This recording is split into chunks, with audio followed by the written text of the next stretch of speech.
Show for today. We're talking to Dr. LMadu, and the topic is Haiti. And he's given us some information about the historical origin of Haiti and some of the problems that that country faced because, in a real sense, of its historical origin. Let's continue our conversation, Dr. LMadu. Yeah, because, like I said, because of the, crushing economic conditions that subsequent Haitian governments found themselves, the government wasn't able to invest the necessary, money into building a solid infrastructure. Because of that, what you had was, shabbily, constructed roads, shabbily built roads without building codes, houses that were built on sticks and all that. And that contributed immensely to the number of casualties we had in this earthquake. So people have been asking, how come you had over 250,000 people die in this earthquake in Haiti? The size of the earthquake that happened in Haiti was the same size in China, about 7.5. In Chile, almost the same size. But you didn't have this number of casualties in those countries. Yes, because you had this kind of casualty in Port-au-Prince, because almost 3/4 of the buildings were poorly built. So, and the epicenter of that earthquake was in Port-au-Prince. So almost, 3/4 of the buildings were flattened. 28 of the 29 government ministries were flattened.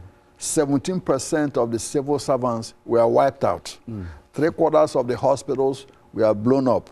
3/4 of the schools were blown up. 3/4 of the clinics were destroyed. 3/4 of the, bridges were destroyed.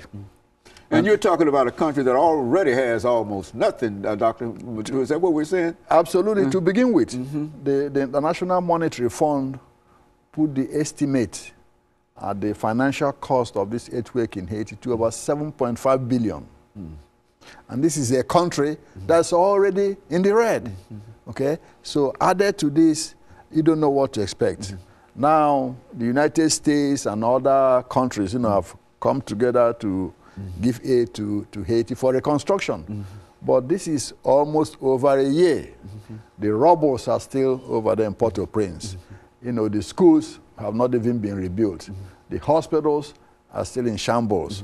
The roads, bridges are still the same. So where do you go from here?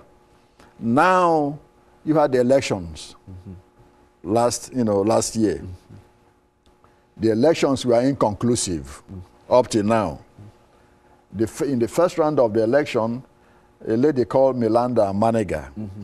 He's the wife of the former president, Leslie Manega, who spent 6 months in power before he was overthrown. He came first. She came first. 2 others came second and third. Now, the election was supposed to be, rescheduled for the 16th of this month. Okay. But the problem is who is to be the second place winner.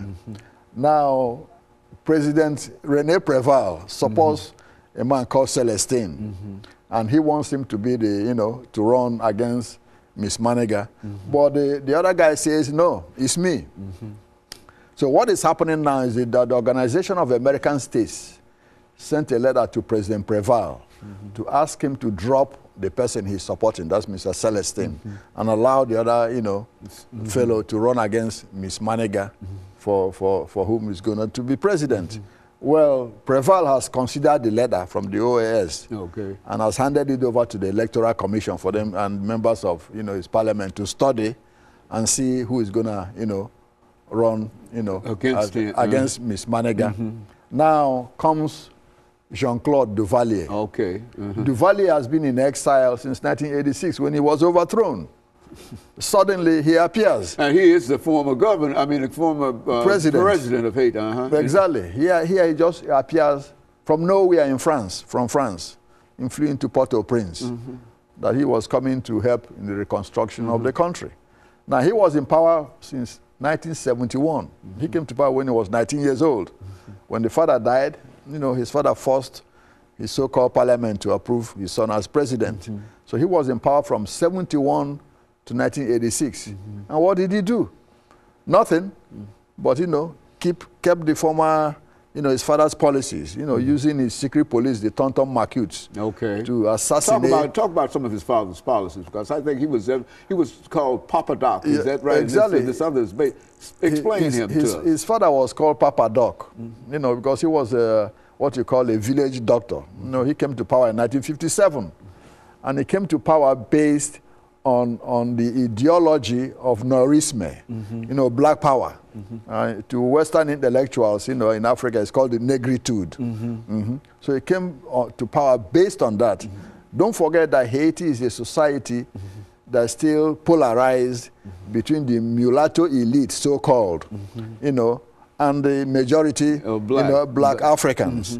And so the mulattoes have always, considered themselves, the power in Haiti, those who want to rule and all that. But when Duvalier, ran for election, he said, hey, it's black power right now, no mulatto business anymore. And he was elected because blacks are a majority. He came to power based on that ideology and made sure he suppressed the mulatto elite. And so in order to stay in power and keep an eye on the army, and majority of the officers in the army were mulattoes anyway, so he had this, Tonton Maquis, that's the secret police. Their actual name really is the Volunteers for National Security. That's their real name. They are Volunteers for National Security. Yeah, but they're called Tonton Maquis. So he had to use them as a counterbalance to the army. So the army has been overthrowing regimes and up and down. Since he was in power, he put this Maquis in there. There was no coup when he was in power till he handed over to his son. So this Maquis also protected his son because they counterbalanced the army. It was when his son started acting, in a way that majority of the black folks didn't think he should be acting. You know what I mean? Here, his father came to power based on Nourisme, black power.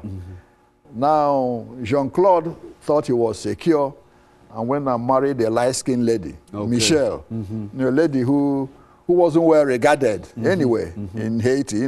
She had a reputation for being a drunk and what have you.